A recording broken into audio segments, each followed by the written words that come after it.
I'm IFBB Pro John Jewett. Today is big on the basics, Pendlay Barbell row.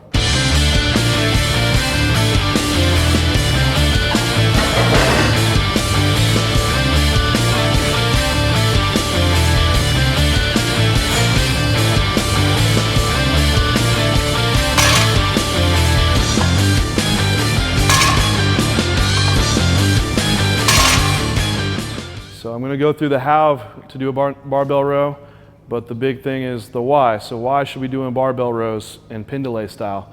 So for overall back thickness development, it's a great movement.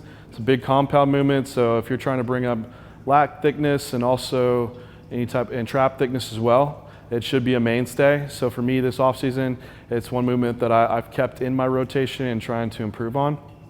The reason I do Pendalay, and I'm going to show you what it is, but it's starting your rows from the ground. Some people call them dead stop rows, but normal barbell rows, typically people stay more upright or 45 degrees, but all it's really doing is cutting your range of motion down, moving the bar from here to here. So you still have, from the side view, your lat movement.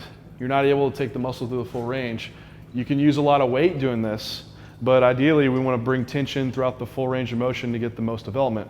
So starting from here, how your arms are dropped, if we go all the way and stretch down, see how much more my lat gets stretched, and then rowing from low back to high, we can bring a lot more lat activation in, and taking it through that, like I said, the full range of motion is going to be more ideal.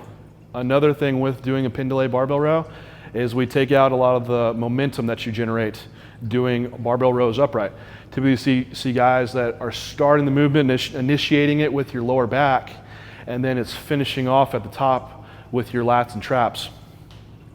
The main thing when we're doing a movement and I'm trying to train lats is we want to start the movement with lats and use just your lats the whole time. We don't want to bring other movers into the equation. So with the Pendalay, you start at the floor and we don't try to raise up a lower back and use that to get momentum going. So we just stay low and row and then come back down the ground. It's also safer in your lower back too.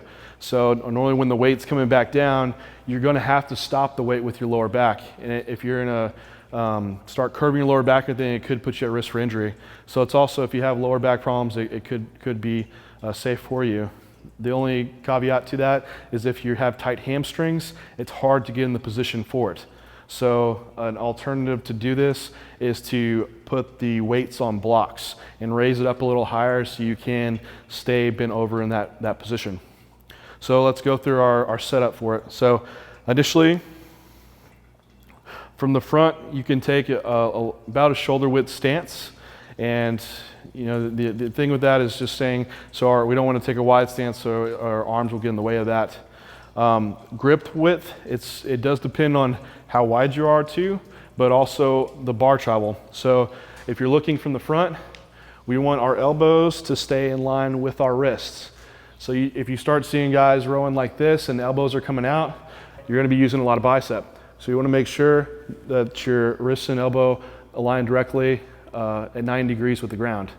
Now, so you can be rowing out like this. If you're rowing elbows out, you're going to be bringing more upper back into the movement. If you drop your elbows in, you can bring more lat into the movement. And of course, still keeping your elbow and your wrist at 90 degrees with the ground. So depending on what part of the back we're trying to train, that's going to depend on your grip.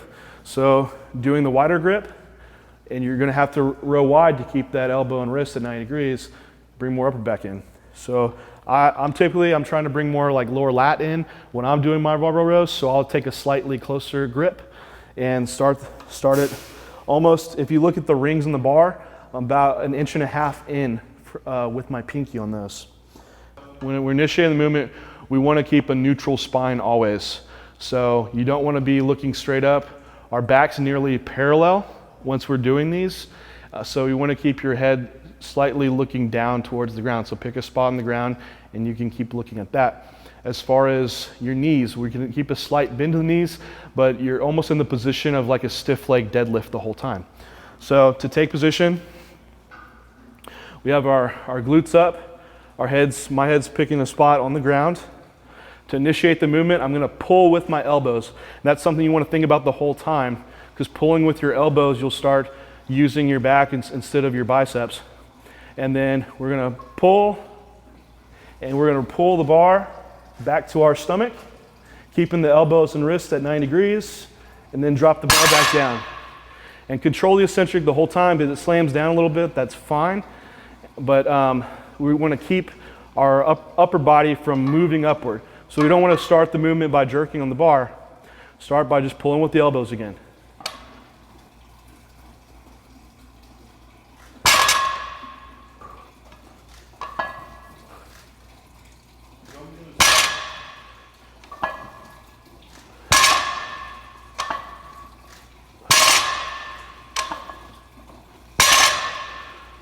So that's our big on the basics, Pendalay barbell row.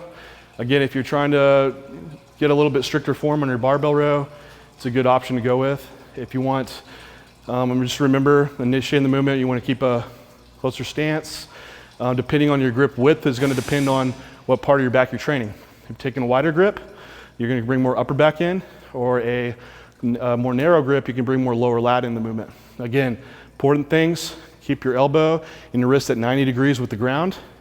Initiate the movement by pulling with the elbows and pulling all the way back to the waist, and letting the bar down. Do not initiate the movement with your upper body and jerking on the bar first.